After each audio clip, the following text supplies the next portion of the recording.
آپ سب کی خدمت میں میرا خلوص بھرا سلام پیش ہے. میرے مضمون کا عنوان ہے کلام غالب میں رانائیت و رومانیت. مرزا اسداللہ خان غالب اردو شاعری کے سرخیل ہیں. غالب کا شاعرانہ مرتبہ اپنے عہد میں بھی بلند تھا اور آج تو ان کی عظمت کا چہر سو اعتراف ہو رہا ہے. مرزا غالب کا تعلق خوشحال اور فارغ البال گھرانے سے تھا، مگر وقت کی بے سامانی نے ان کی زندگی سے وہ تمام سکھ چھین لیے تھے جو انہیں میسر آنے چاہیے تھے. نامصائب حالات، وقت کی ستم ظریفی، قدرتی آزمائشوں اور عالم و روزگار کی کشاکش نے انہیں زندگی بھر بے قرار ہی رکھا. غالب اس اعتبار سے خوش نصیب واقع ہوئے کہ ان کی صحبت میں کئی باصلاحیت رفقا اور دانشور شاگرد تھے جنہوں نے ان کی عظمت کو پہچانا اور ان کی شہرت کے ضامن بھی بنے. خطوط غالب اور یادگار غالب اس کی بہترین مثالیں ہیں. اگر مجھ سے کہا جائے کہ اردو کا سب سے بڑا شاعر کون ہے تو میرا جواب مرزا غالب ہوگا. غالب نے اپنی شاعری کے ذریعے نہ صرف اپنے عہد کو متاثر کیا بلکہ آج 200 سال بعد بھی ان کا چراغ ستاروں کی مانند روشن نظر آتا ہے. اتنا عرصہ گزر جانے کے بعد بھی ان کی شہرت و مقبولیت میں ذرا سی بھی کمی نہیں آئی. اردو میں کلام غالب کے شاعرین کی تعداد سب سے زیادہ ہے. ان پر سینکڑوں مقالات بھی لکھے جا چکے ہیں. علامہ اقبال کے بعد غالب ہی وہ شاعر ہیں جنہیں یہ اعزاز حاصل ہے. مرزا غالب کی شاعری میں ان کی زندگی اور حالات پوری طرح منعکس ہوئے ہیں. غالب کی شاعری کو ان کی زندگی سے الگ کر کے نہیں سمجھا جا سکتا. ان کی غزلوں میں زندگی اور حیات و کائنات کے راز ہائے سربستہ موجزن ہیں. غالب کی غزلوں میں گہرے تفکر کے ساتھ ادراک و آگہی کے رموز بھی ملتے ہیں. غالب کی غزل گوئی میں جہاں حیرت و جستجو، منفرد افکار و خیالات، مفکرانہ مزاج کی تہداریاں اور زندگی کی حقیقت و ماہیت کے راز منکشف ہیں، وہی اس میں رانائیت و رومانیت کے عناصر بھی جا بجا نظر آتے ہیں. غالب نہایت ہی کم عمری میں اپنے والدین کے سائے سے محروم ہو گئے تھے، تاہم ان کی ابتدائی شاعری میں اس محرومیت کے عناصر زیادہ نظر نہیں آتے. اس کا اندازہ ان کی ابتدائی دور کی شاعری سے بآسانی لگایا جا سکتا ہے. اس ضمن میں غالب کے چند اشعار ملاحظہ فرمائیں.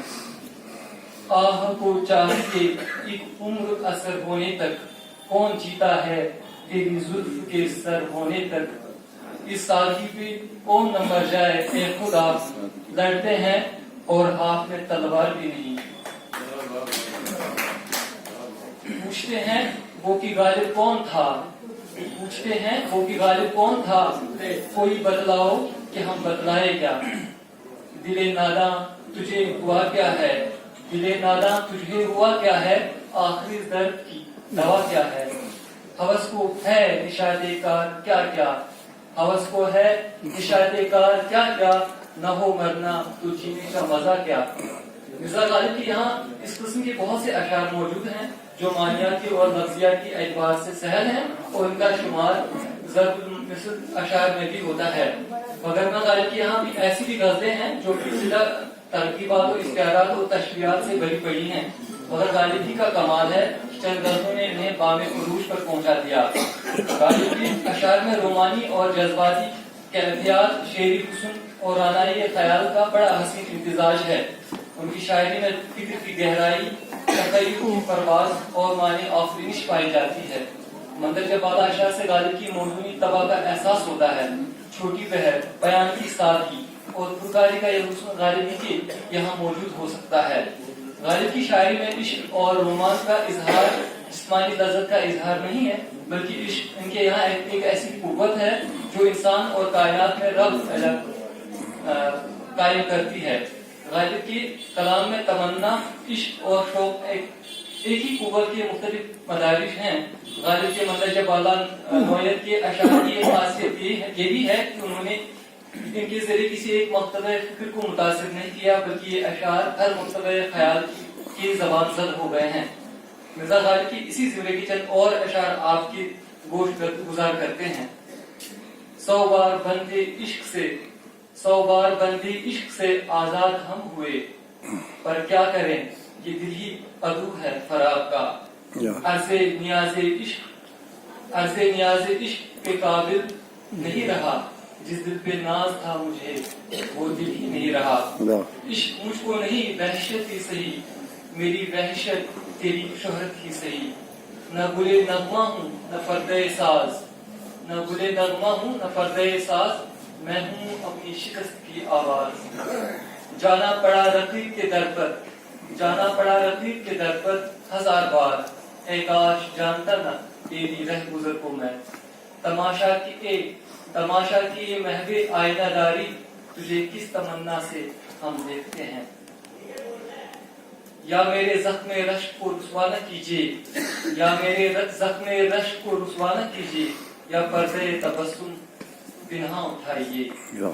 متذکرہ بالا اشعار سے بھی غالب کی شاعری میں رومانی اور رانائی جیسے تقویت پہنچتی ہے۔ غالب کی شاعری کی ایک اہم شاعریہ شمس الرحمن فاروقی کی تفسیر تفہیم غالب میں اشعار کو ان کی سر اشارت کے ساتھ اندراج کیا گیا ہے، اور موصوف نے کلام غالب کی سابقہ شرحوں کو مد نظر رکھ کر معتبر دلائل کے ساتھ بہترین تشریح کی ہے۔